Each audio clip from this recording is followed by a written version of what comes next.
How's the journey? Not bad. Not bad. Yes. I just have a few questions I need to ask.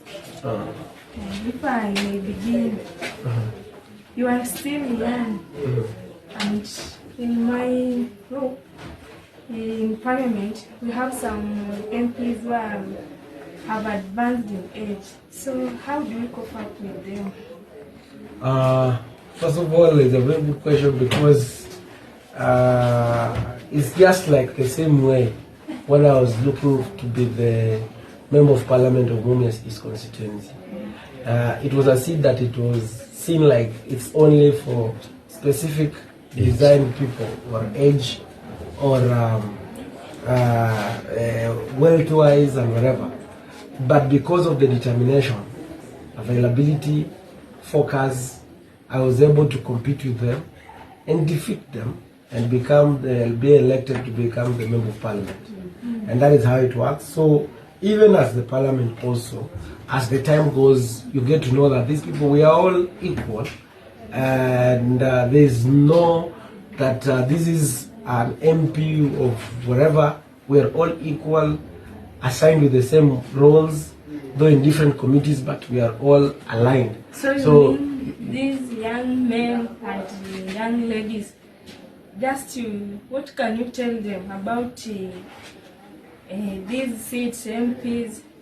So maybe in summary, it's not only in political lifestyle, but it's across the board that you can become anyone that you want to become.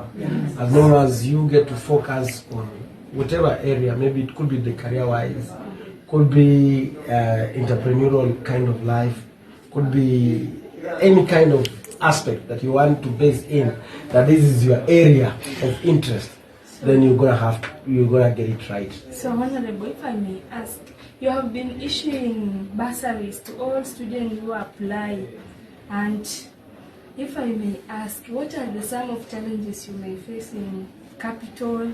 So that's the biggest, in fact, that is the best question that I'm really struggling. That's why you realize, you ask yourself that why is it that some of the schools, maybe boarding schools and colleges, universities have not received, because there was the largest number ever that has ever applied for the bursary of Mumias East constituency.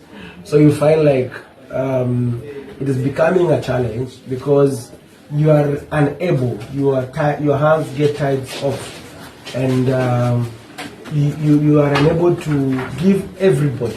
That's why now we only had 45 million for the bursary. But now when we finished with the day school, there were about 39 million. So we are only remaining with 6 million or so. And because of that, you realize that we had to, we wanted to have about 14 million to be able to give the boarding school, college and university students. So we had to pause on day school. Then once we get the money, again we will be starting to do with boarding, college and university. And again, that is the biggest challenge, because when we have, as Mumias East constituency, we get the least money from the CDF, 131 million. And this money now, when you put a larger percentage of money on bursary, you find like there is very little that you can put on infrastructure. Like right now, you have just seen you have finished doing this stuff here. I've seen in your school you don't have a kitchen. It's very much outdated. You don't have modern laboratory. You have been accommodated at the primary school block. You don't have classes. Even the primary side section needs renovation. The primary section also needs administration block. They also do need the modern ablution block.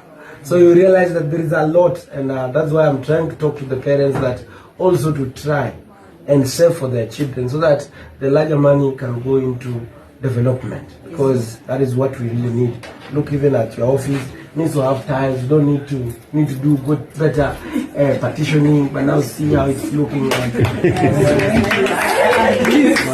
Thank you so much for your time. Yes. And once again, you are welcome. Thank you so much.